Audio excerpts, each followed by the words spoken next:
નમસ્તે વિદ્યાર્થી મિત્રો, ધોરણ 6 વિષય સામાજિક વિજ્ઞાન એની અંદર આજે આપણે 14મો પાઠ જોવાના છે અને 14મા પાઠનું નામ વિવિધતામાં એકતા.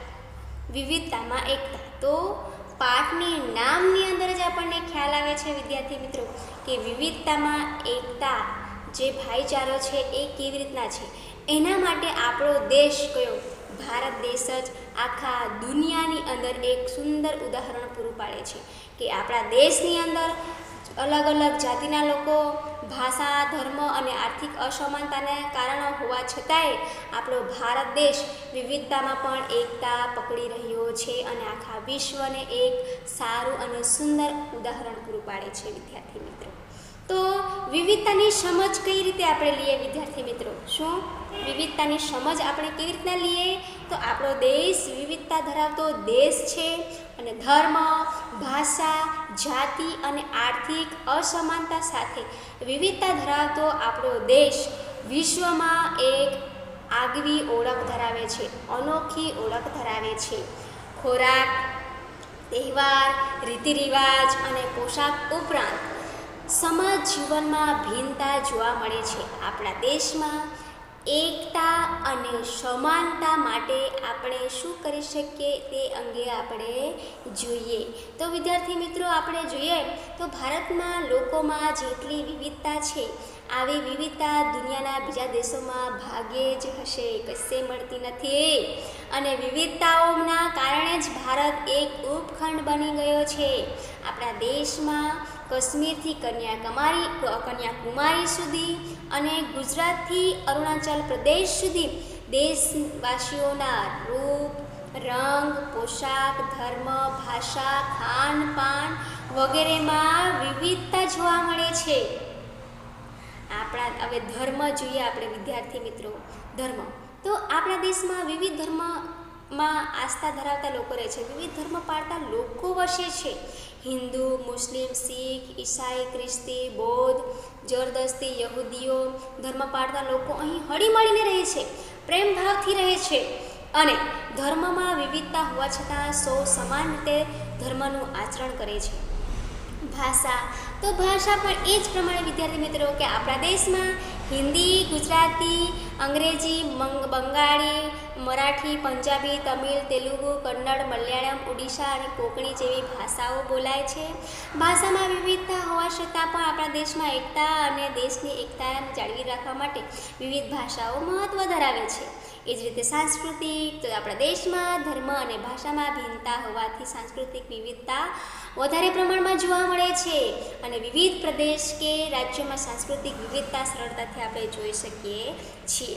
દિવાળી, મકર સંક્રાંતિ, હોળી, દશેરા, શિવરાત્રિ, ગણેશ ચતુર્થી, ઈદ, નાતાલ, મોહરમ, બુદ્ધ જયંતિ, મહાવીર જયંતિ, ઓણમ, પતેતી, વૈશાખી વગેરે જેવા તહેવારો દેશના જુદા જુદા ભાગોમાં વસતા લોકો સાથે મળીને ઉજવે છે. તો આ શું કહેવાય? વિવિધતામાં એકતા. શું કહેવાય? વિવિધતામાં એકતા કહેવાય. તો વિવિધતા અને સમાનતાના પ્રયાસો આપણા દેશમાં એ આખા વિશ્વની અંદર શું થાય છે? એક ઉદાહરણ પૂરું પાડે છે. અને છેલ્લો મુદ્દો વિદ્યાર્થી મિત્રો આપણે જોઈએ કે છેલ્લા મુદ્દાની અંદર આપણે જોઈએ ને શું જોઈએ? છેલ્લા મુદ્દામાં કે છોકરા છોકરી અંગેના ભેદભાવ. શું છે? છોકરા છોકરી અંગેના ભેદભાવ. કઈ રીતે ભેદભાવ છે? તો ભારતમાં જ નહીં પણ વિશ્વના કોઈ પણ રાષ્ટ્રની પ્રગતિ અને વિકાસમાં માનવ સંસાધન તરીકે સ્ત્રીઓની ભૂમિકા ખૂબ જ મહત્ત્વની છે. સ્ત્રી પુરુષની જેવી ભિન્નતાની સાથે સામાજિક, સાંસ્કૃતિક અને દ્રષ્ટિકોણથી છોકરીઓમાં ઉછેરમાં પણ ભેદભાવ હોવાને કારણે બંનેનો વિકાસ પણ અલગ અલગ રીતે થાય છે. પણ આજે આવી પોઝિશન રહી નથી વિદ્યાર્થી મિત્રો. મોટાભાગના કુટુંબોમાં મહિલા ઘરકામ કરે છે, રસોડામાં રસોઈ બનાવે છે અને બાળક ઉછેરવાનું કામ કરે.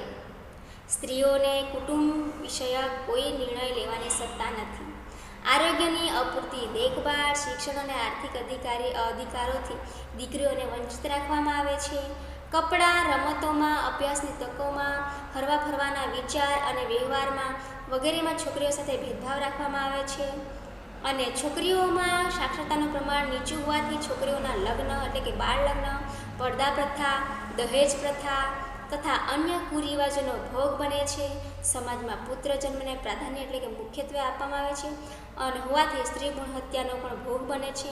વિવિધ ક્ષેત્રોમાં મહિલાઓનો અલ્પ પ્રમાણમાં સ્ત્રી પુરુષોના ભેદભાવ સ્પષ્ટપણે કરે છે. જો કે સમાજમાં જાગૃતિ અને શિક્ષણનો વ્યાપક વધતા સાથે આ ભેદભાવ ભૂસાતા જાય છે. એટલે કે અત્યારના સમયમાં જોઈએ વિદ્યાર્થી મિત્રો તો શું થાય છે, સ્ત્રી અને પુરુષને શું સમાન ગણવામાં આવે છે. પહેલાંના સમયમાં સ્ત્રી અને પુરુષ વચ્ચે શું થતું હતું, ભેદભાવ જોવા મળતો હતો, પણ અત્યારે ભેદભાવ જોવા મળતો નથી. અત્યારે આપણે જ્યાં જોઈએ ત્યાં રાષ્ટ્રપતિથી માંડીને સામાન્ય નર્સ કે સામાન્ય પટાવાળા સુધી સ્ત્રી આજે આગળ પડતી છે પુરુષ કરતાં. અને ધીમે ધીમે એવા દિવસો આવશે વિદ્યાર્થી મિત્રો કે બેટી બચાવો અને બેટી પઢાઓ સૂત્રની જગ્યાએ બેટા બચાવો અને બેટા પઢાઓ જેવું સૂત્ર ના આવશે તો જોજો. આ થોડા 7-8 વર્ષ પછી આ સ્થિતિ થવાની છે કે સ્ત્રી એટલી બધી વધી જશે અને પુરુષનું પ્રમાણ એટલું બધું ઘટી જશે કે જે સ્ત્રી એટલે કે નાની બાળકીઓને બચાવવા માટેના જે સરકાર પ્રયાસ કરી રહ્યા છે તેના માટે આગળ જતાં સરકારને છોકરાઓને બચાવવા માટેના કાર્યક્રમો કરવા પડશે. અત્યારે આપણે સામાન્ય રીતે જોઈએ તો વિદ્યાર્થી મિત્રો આપણા ક્લાસની અંદર જ છોકરાઓ કરતાં છોકરીઓનું પ્રમાણ વધારે છે. એજ્યુકેશનમાં નોકરીથી માંડીને બધી જગ્યા પર છોકરીઓનું પ્રમાણ વધવા લાગ્યું છે. એ આપણા માટે ગર્વની વાત છે. આ સાથે આપણા વિડીયો પૂર્ણ થાય છે. વિદ્યાર્થી મિત્રો તમને પહેલાં પણ 2 વિડીયો બનાવીને સમજાવ્યો છે અને આ ત્રીજો વિડીયો જે આપણે બનાવ્યો છે એ પુનરાવર્તન થયું છે અને એમાં ખાસી એવી સારી એવી આપણે ચર્ચા વિચારણા કરી છે. તો મારા વહાલા વિદ્યાર્થી મિત્રો તમે લેસન કરજો અને મને વોટ્સઅપ કરજો અને આ સાથે આપણો આ વિડીયો પૂર્ણ થાય છે. Thank you. Bye bye.